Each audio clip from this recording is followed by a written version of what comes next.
What's up, beautiful people? Welcome back to Around the World with Steven. Welcome if you're new, and if you're returning, I appreciate you.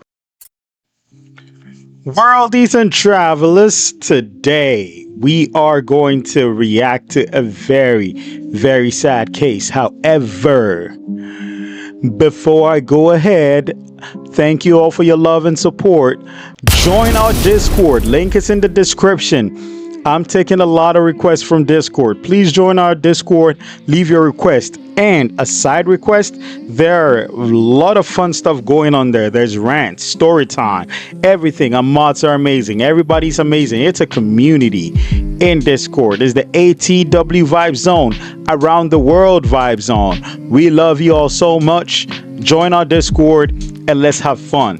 Today, we have a request from another mod from Discord, and that is Irony. And she wants us to react to world's worst single day attack on journalists and women. That is crazy. And it is called the Maguindanao Massacre. And this is by the channel Dark Asia with Megan. So I did a video from Dark Asia with Megan. She goes straight into the point. She breaks it down. She explains. She's amazing. The original link to her video would be in the description too, so you can check it out and support her. Well, let's get into this.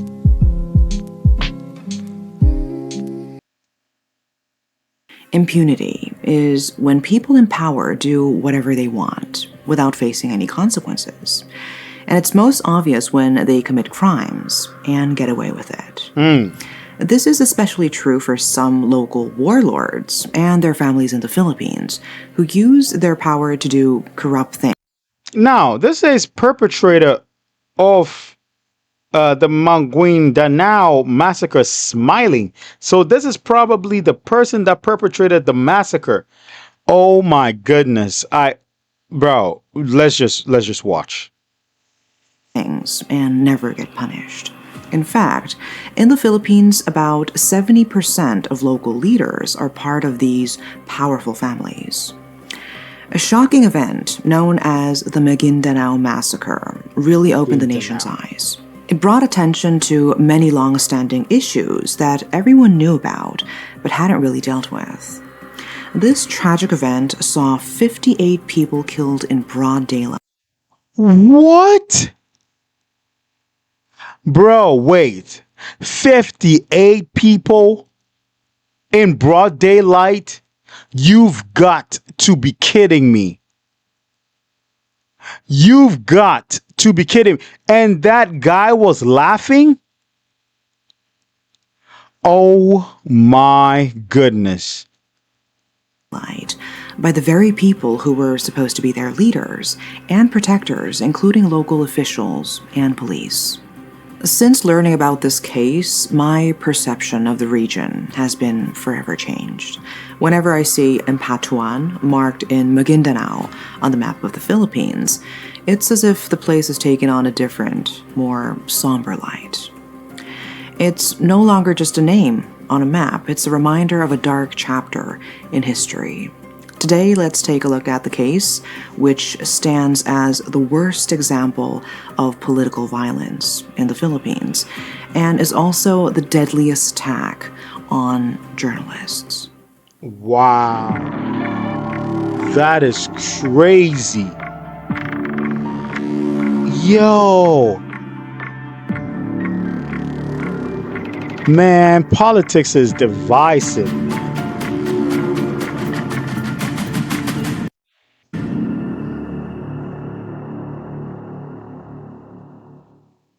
On the afternoon of November 23rd, 2009, around 1:30 p.m., a helicopter touched down on a hilltop in Sitio Masale, Maguindanao, located in the southern part of the Philippines. The Philippine Army, responding to a kidnapping report, was unaware that they had arrived at the scene of a horrific massacre. What they found was a scene of utter brutality. The scene was strewn with numerous bodies, each bloodied and riddled with bullets Oh my left on the gosh. ground. The arrival of the helicopter alerted the perpetrators, and they stopped burying their victims in shallow graves and fled the scene. Yo, they tragically, brutally unalived all these people, and they were burying them, and they got a hint that police were coming, so they ran, they left. What the heck is that? So it's not like some like a war or oh my goodness, man. Innocent. In total, 58 people had been mercilessly gunned down. The assailants were members of the local police force and the private army of the influential Ampatuan clan. The victims included the wife, 2 sisters, and relatives of a man named Ismail Toto Mangudadatu, along with his supporters and 32 journalists. They were part of a convoy on its way to file his certificate of candidacy for the highest office in the province. Tragically, the convoy also included motorists who were unrelated to this political event and were simply in the wrong place at the wrong time. Oh my goodness. None of them reached their intended destination, falling victim to this tragic and politically motivated act of violence. A gang of armed men stopped and forced them to a hilltop in the village of Masale, where they were repeatedly shot. 58 people were killed and buried in a mass grave. Toto Mangudadatu, then the vice mayor of Buluan, decided to run for governor against Datu Andal Ampatuan Jr. He was the mayor of Unsay and the son of the powerful Ampatuan patriarch, Andal Sr. The Ampatuan family, ruling the struggling region of southern Maguindanao for nearly a decade, had strong connections with the then president of the Philippines. 4 months before the tragedy, the Ampatuans met in a hotel where the patriarch declared that Toto had to be eliminated because he was set on running for governor, directly challenging his son, Datu Andal Jr., who is also known as Datu Unsay. You see, this is crazy. I don't know, man. I don't want no problems with this Ampatuan, whatever. But this is insane because Megan said that place is a low community. Like, I mean, it's been poorly ran. And you, the Ampatuan clan, have ran over the years. There's nothing you can do to change it. It looks like you don't have ideas. You don't have anything. Why, bro, why challenge democracy? And you're challenging democracy with violence too? Because you think it is your birthright to rule the place? You're not doing a good job at it anyway. Like, what the heck? This is insane. Datu Zaldi, another son of the patriarch and then governor of the autonomous region in Muslim Mindanao, agreed. He stressed the need to carefully plan this event to avoid getting caught, which could ruin their reputation and lead to imprisonment. Datu Unsay made it very clear that anyone trying to take power from the Ampatuans, especially the Mangudadatus, deserved to die. Toto sensed that there could be violence, resistance, so in response to this threat, Toto devised a plan. He believed that Muslim traditions would prevent his rivals from attacking women, and that the presence of journalists would deter the Ampatuans from acting openly aggressive. So he asked his wife, Jenlyn, to lead a group of supporters, including his 2 sisters, Eden and Farina, and other relatives, in a convoy to file his certificate for candidacy. To give you a little more background about the Ampatuan family, the family had been ruling Maguindanao since 2001. They were known for their strong grip on power, even having their private army. And impressively, 18 of Maguindanao's mayors were from the Ampatuan clan. Despite the province being one of the poorest in the country, with many living in shacks and wooden houses, the Ampatuans were incredibly wealthy. They owned 161 properties, including over 20 large mansions in affluent areas across the country. Over the past 20 years, the Empatuans were linked to at least 56 killings, not even including the Maguindanao Massacre. Their use of violence to maintain control and get rid of any threats was well known and feared in their territories. Man, the Ampatuans are sick people. They are extremely sick people. Are you serious? To maintain power? Power that you can't even control? So you send people to unalive people, and within your reign of power, you've unalived over 56 people just to maintain power. You're not even helping the people. The place is poorly ran, and all you're doing is building mansions and mansions and mansions. You have 20 mansions, a lot of properties. This is sick. This is sickening and really horrible. Before the massacre, residents of Sitio Masale sensed something was wrong because of the sudden appearance of multiple checkpoints in the area. It was clear that the massacre was a well-planned and organized act.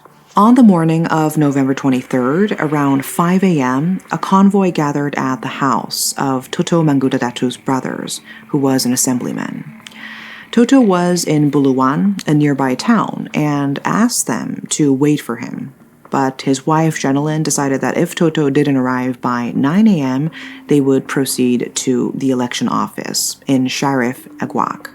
Keeping in close contact, Jenilyn informed Toto that they had reached the crossing Sanyak checkpoint, but they were stopped by armed men, police officers, and commanders.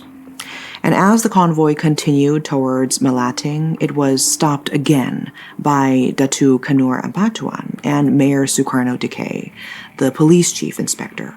They ordered everyone out of the vehicles. A red Toyota Vios, not originally part of the convoy but on its way to Cotabato City Hospital, was also stopped and included. Oh my goodness. Who was keeping track of the convoy's progress via radio, confirmed that the road was completely blocked. Shortly after, Decay reported to Unse that the convoy was unarmed and mostly comprised of women. Datu Kanor then called in his armed men. They rushed to the vehicles and ordered the passengers to lie face down on the ground. Datu Unse soon arrived in a black vehicle, accompanied by police cars, and a Hummer armed with a firearm. The armed men began assaulting the people, hitting them with the butts of their firearms, punching, kicking, and knocking their heads and slapping them. Toto's sister Eden and his wife Jenilyn were brought before Datu Unse. He took Jenilyn's bag and found the document for filing the candidacy. And during this tense situation, Jenilyn managed to make a frantic phone call to Toto. She told him that they were stopped by over 100 armed men in uniforms on the highway. And the call was abruptly cut off, and when she managed to call again, she was distressed and mentioned that Unse was nearby and had slapped her. And that was the last time Toto heard from his wife. The group was then driven up to the mountains, stopping on a hilltop in Sitio Masale between 10 and 11 a.m. All passengers were forced out of their vehicles. Jenilyn and Eden were brought before Unse again and were among the first to be shot. Jenilyn was shot 17 times, according to the autopsy report, with a witness confirming that Datu Unse shot her between the legs. After the shooting, Unse called his father to report the success of their operation against the Mangudadatus, mentioning that only the media members remained alive. His father instructed him to eliminate everyone. So from around 11:30 a.m. to noon, the massacre continued. The sounds of gunshots echoed, even reaching the nearby towns. Some of the severely wounded passengers were dragged in front of Unse and shot again, despite their pleas for mercy. Passengers in the vehicle who had refused to leave and hid inside were shot inside their van. Datu Ulo, Datu Ipi, who were Unse's nephews, and their henchmen even turned the killing into a grim contest. competing to see who could kill the most passengers. Those people who did the unalivement are all very, very sick, twisted individuals who deserve to have the worst things in life happen to them in the worst ways possible. They are not human. They are less than stupid pigs. Now, if you don't want to be contested against, what was the first thing that happened when your stupid guards met with the people? They took the candidacy, they took the papers from the bag, they got a hold of it. You could have ripped it apart. You could have kept the people somewhere else, ripped it apart, made sure they didn't file, and that is it. You would have achieved the same thing you achieved, or the same thing you wanted, which is not having the other guy file. Yo. But you took the papers from them, and you decide to massacre them in the worst way possible, turning it into a contest. Turning it into a contest. Are you kidding me?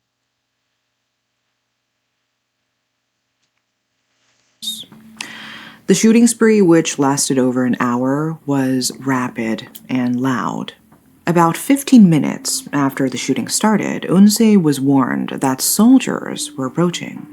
He quickly radioed the backhoe operator to hurry up with burying the bodies and the vehicles of the victims. The backhoe was used to dig a large pit for the bodies. The operator, Bong Andal, explained that the vehicles were the first to be placed in the pit, which he then crushed with the backhoe's arm. And after that, the bodies were added on top of it. Meanwhile, Toto Maguindanao was frantically trying to reach his family. He managed to get a helicopter with the help of a colonel. From the air, they could... Oh, I had mentioned Toto's name as one of the... No, Toto is the guy that was going against the other stupid family that caused that. I apologize. Yeah, Toto is not a bad guy. His people were the ones being massacred. Could see the backhoe digging pits, but they were too afraid to land because they feared that they would be shot by the armed men on the hilltop. The police later recovered bullet-ridden bodies from the shallow graves, while troops searched for the gunmen who had escaped. In total, 57 bodies and 13 vehicles were uncovered. The victims included 32 media personnel, 20 of Toto's relatives and supporters, and 6 motorists who were not even part of the convoy. The military faced challenges in conducting its investigation into the massacre, despite the large number of victims and overwhelming evidence, because of the immense power and influence of the Ampatuans.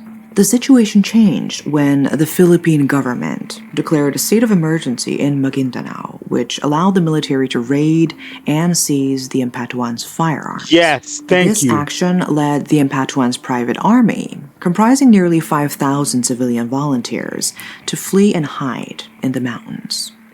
4 days after the massacre, Unse surrendered, but denied involvement, blaming an unarmed Islamic group instead. He was charged with murder on December 1st, 2009.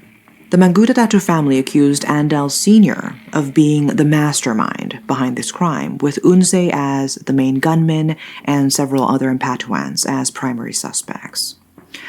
Charges were filed on December 15th, 2009. To expedite the process, the Supreme Court instructed the judges to use judicial affidavits instead of direct testimonies from witnesses. 2 key witnesses, former Vice Mayor Sukarno Badal and House Help Lakmodin Salio, identified the Ampatuan brothers as killers and conspirators, with Patriarch Andal Sr. as the mastermind. Mayor Ahmad Ampatuan, Andal Sr.'s nephew, also testified, admitting his involvement in the planning. The trial began in January 2010 with 134 witnesses for the prosecution. Key witnesses reported hearing the Impatuans plan the killing as early as July 2009. To have 134 witnesses testify against you for the prosecution, it shows how much of a piece of shit that stupid family is and how many people were ready to see them leave. To see them leave. Please confiscate all their properties too. They are pieces of rats, turds, all of them, and I hope they are buried alive. And as late as November 19th, 2009, just days before the massacre. So in total, 197 individuals, including members of the Impatuan clan, were charged with murder. 7 of the accused died during the trial, and Andal Sr. passed away from Thank God they liver cancer. I hope it was a slow, painful unalivement to you. You stupid, good for nothing dickhead. liver cancer in 2015. 11 were released on bail, while 8 had their cases dismissed. What the what? Oh my, what? Why? Why would anybody be dismissed? Whoever was part of the planning process, the process of getting the people to the mountain, the unalivement, nobody should have gone scot-free. Why do you bail them out? With the stupid Impatuans like dying and stuff like that, which they have to be. Like, why do you release people out on bail? I'm not for any political divide. I'm not for any political party. Screw all of them anyway. I don't like politics. But the fact that this massacre happened is inexcusable. These Impatuan fucks, these Impatuan idiots had to face the full rigors. Of course, nature took its course and took away those fat dickheads really quick. Yes, and I hope it was slow and painful. Aside that, why did the justice system leave the rest of the people? Were released. 90 suspects were detained at Camp Bagong Diwa in Taguig City. For the families of the victims, seeking justice has been a tough and heart-wrenching journey. They felt neglected by the government and sensed a lack of concern from the public. This battle for justice stretched over 10 long years. Throughout the trial, witnesses faced numerous challenges as well. Many were offered bribes to change their stories. Most witnesses were threatened or even killed one after another. A few of them withdrew their statements under this pressure. In December 2019, a full decade after this horrific mass murder, the Quezon City Regional Trial Court delivered a verdict. The court convicted 28 individuals, including Datu Unsay and Zaldi, for 57 counts of murder. They were sentenced to reclusion perpetua, which means up to 40 years of imprisonment without parole. But they were not convicted for the 58th murder, because the body of the victim, Ronaldo Momme, had not been found. Only his dentures were discovered at the crime scene. So, the fight continues for his official recognition as a victim. Families of the victims noted that several of those implicated in the massacre have been released and have even returned to politics. What? Over 50 accused were acquitted, and around 80 suspects, including 15 Impatuans identified by witnesses as actual shooters, remain at large. Some of these suspects are believed to still be involved in criminal activities, including targeting members of the Maguindanao family and other victims' families. The battle for justice is far from over, as the Impatuans have appealed the ruling. On the 14th anniversary of the Maguindanao Massacre, Datu Unsay was found guilty of 21 graft charges and sentenced to up to 210 years in jail. He was ordered to pay 44 million and is permanently disqualified from holding any public office. And 4 days after the massacre, Toto traveled the same road where the attack occurred to file his candidacy. He won the 2010 election for Maguindanao governor and served until 2019. In the 2019 elections, he was elected as a congressman and currently serves as vice chairperson of the House Committees on Local Government, Mindanao Affairs, and National Defense and Security. The Impatuan clan continues to wield significant influence over Maguindanao province. For Toto and the families of other victims, there remains a constant fear for their safety, as the threat of retaliation and further attacks looms. Until all 80 suspects are arrested, they may never find peace. The region is marred by numerous incidents of violence, many of which go unpunished. This unchecked abuse of power is particularly rampant in these provinces. The Maguindanao Massacre triggered a widespread demand for an end to the prevailing culture of impunity in these areas. Let us honor the memory of those lost by continuing to advocate for justice, transparency, and the protection of democratic values, ensuring that such a tragedy never occurs again. And that's all for today. Thanks for watching.